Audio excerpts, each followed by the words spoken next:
नमस्कार। जन स्वराज का संविधान घोषित हो गया है। अध्यक्ष का कार्यकाल 1 वर्ष का होगा।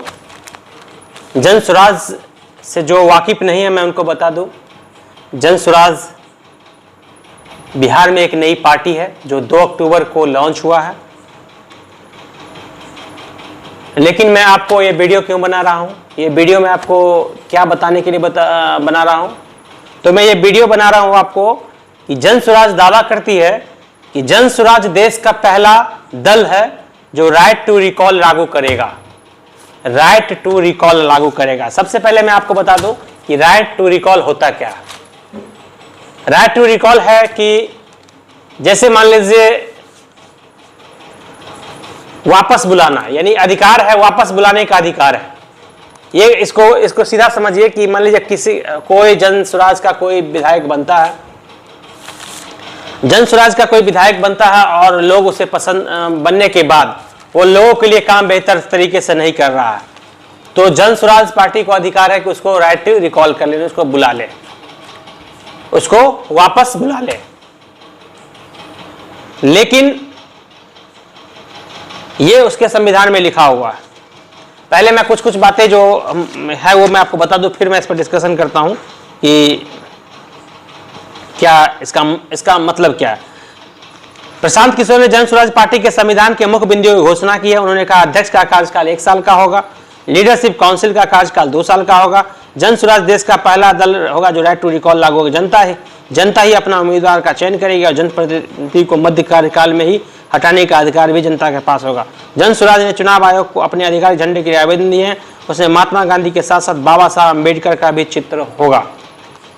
प्रशांत किशोर ने कहा लोगों ने बच्चों रोजगार पढ़ाई के नाम पर, अच्छा ये वोट छोड़िए। अब देखिए हम अभी मोटा मोटी बात करेंगे राइट टू रिकॉल पर ही। क्या राइट टू रिकॉल किसी पार्टी ने अपने संविधान में अगर लागू किया है तो क्या ये इसका क्या औचित्य है, इसका मतलब क्या, इसका इफेक्ट क्या पड़ने वाला है। मान लीजिए कोई ए नाम का व्यक्ति है जो विधायक बन जाता है जन स्वराज पार्टी से और वो जनता से बिल्कुल कट जाता है, या जनता उसको चाहती है कि जनता चाहती है कि मेरे लिए काम नहीं कर रहा है, जो वादा करके गया ये नहीं कर रहा है, तो इसको हम राइट टू रिकॉल करें। तो कैसे राइट टू रिकॉल होगा भाई? जनता कैसे राइट टू रिकॉल कर पाएगी? क्या अगर मान ली जनता ने मन बना लिया कि राइट टू रिकॉल करना है, तो जनता राइट टू रिकॉल करती है और उस विधायक को वापस करना, वापस लाना चाहती है, वापस बुलाना चाहती है, तो जन स्वराज क्या करेगी? उसको विधायक को वापस कैसे बुला सकती है? क्योंकि किसी राज्य के संविधान में नहीं है और भारत के संविधान में इस तरह का कोई कानून नहीं है कि आप विधायक को वापस बुला सकते हैं या फिर सांसद को वापस बुला सकते हैं। मान लीजिए जन स्वराज का कोई विधायक काम नहीं किया तो जन स्वराज क्या करेगी उसके साथ? यही कर सकती है कि उसको जन स्वराज से अलग कर सकती है, यानी जन स्वराज जो पार्टी है उससे उसको अलग कर दे, लेकिन उसकी विधायकी खत्म नहीं हो सकता। उसका विधायकी खत्म करने का अधिकार सिर्फ और सिर्फ किसके पास है? जो विधानसभा अध्यक्ष होते हैं। पार्टी के अध्यक्ष का कोई अधिकार नहीं होता है कि किसी की विधायकी खत्म कर दे। तो ये जो राइट टू रिकॉल का संविधान में अगर डाला गया है तो कैसे, क्या सोच के डाला गया है ये मुझे समझ में नहीं आ रहा है। आप क्या समझते हैं? आपको ये राइट टू रिकॉल का कोई पार्टी संविधान में डाल के, अपने पार्टी के संविधान में डाल के क्या इसका औचित्य है, ये आप बताइए।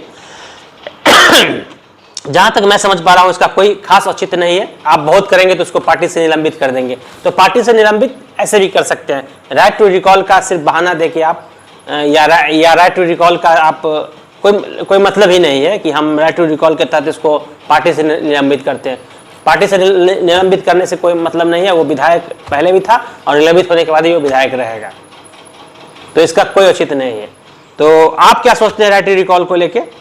ये सिर्फ एक मतलब अच्छाई दिखाने का इसमें कोशिश किया गया है संविधान में कि यहाँ मैंने एक राइट टू रिकॉल जैसे इसको डाला हूँ, लेकिन इसका बहुत ज़्यादा औचित्य नहीं है और बहुत ज़्यादा इसका प्रभाव नहीं पड़ने वाला है। तो आप क्या सोचते हैं राइट टू रिकॉल के बारे में? और इस संविधान में डाला गया, इसके बारे में आप क्या सोचते हैं जरूर बताइएगा, कमेंट कीजिएगा, बताइएगा, ताकि हम भी समझ सके उस चीज़ को कि इसका असली मोटो क्या है और क्या इसमें हो सकता है, जरूर बताइएगा। फिलहाल इतना ही, मिलते हैं नए वीडियो में, तब तक के लिए जय हिंद, जय भारत।